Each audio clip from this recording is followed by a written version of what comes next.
5 learners. I'm teacher Marciana, your teacher today in English. Today, we're going to learn how to infer the meaning of new or difficult words by examining the text clues. Are we ready? Get ready with your ballpen, your paper, and learning activity sheet. And now, let's start! Our lesson today is on inferring word meaning through text clues. English 5, Quarter 1, Week 2. This lesson, you are expected to infer the meaning of unfamiliar words using text clues. This lesson is divided into 4 types of unfamiliar words that you are supposed to infer the meaning using text clues. These are compound words, words with affixes, blended, and clipped words. Before you proceed with answering the activities, let us study how you're going to acquire inferring skills so that you can understand the meaning of new or unfamiliar words that you're going to come across with.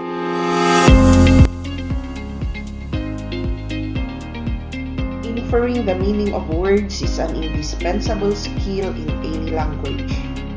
It enables us to understand the meaning of new or unfamiliar words, whether they are written or spoken. And these are necessary in order to understand a statement. The English language comes with different forms of words.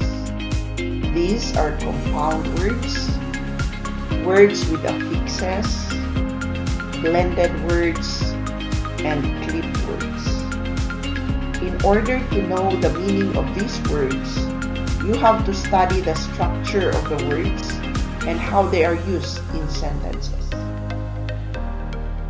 Let us start with the compound words. What is a compound word? A compound word is formed by putting 2 or more words together to form a new word with a new meaning. How will we know the meaning of compound words? In order to understand the meaning of a compound word, it is important to know the meaning of each word that makes it up.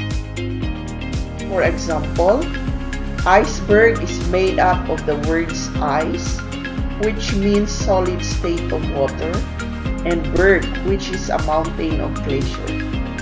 When they are put together, iceberg means a floating ice that has separated from a glacier. There are 3 types of compound words. These are closed, open, and hyphenated. In a closed compound word, the combined words form a new word spelled as a single word. For example, some and one becomes someone, rain and coat becomes raincoat, and news and paper becomes newspaper. In an open compound word, the combined words are written as separate words. Some examples of these are home plus port is home port, time and zone, time zone, and mother and tongue, mother tongue. For hyphenated compound words, the words are separated by a hyphen. Examples of these are face to face, passers-by, and name calling. Another structure of words are those with affixes. These are formed by adding affixes to a root word. What are affixes? These are letters or groups of letters added to a root word to change its meaning. Affixes can be added at the beginning, or what we call prefix, or at the end, or suffix. In order to know the meaning of affixed words, we have to know the meaning of the affix.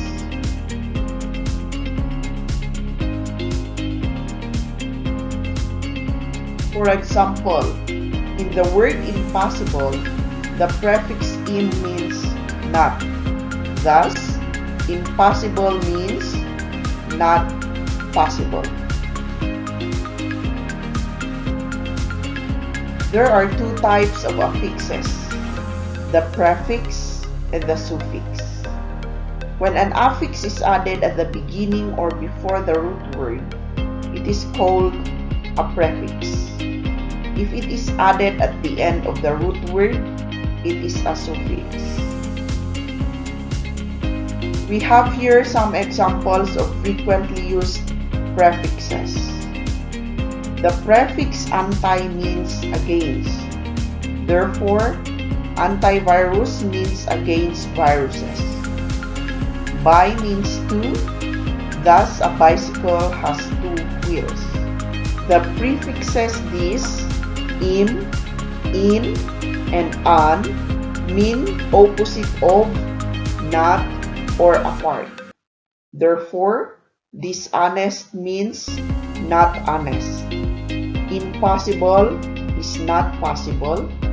Inappropriate is not appropriate. And unclear means not clear. The prefix "mis" means wrong or done wrongly. Therefore, misjudge means to judge wrongly. Pre means before. So preschool means before the start of formal school.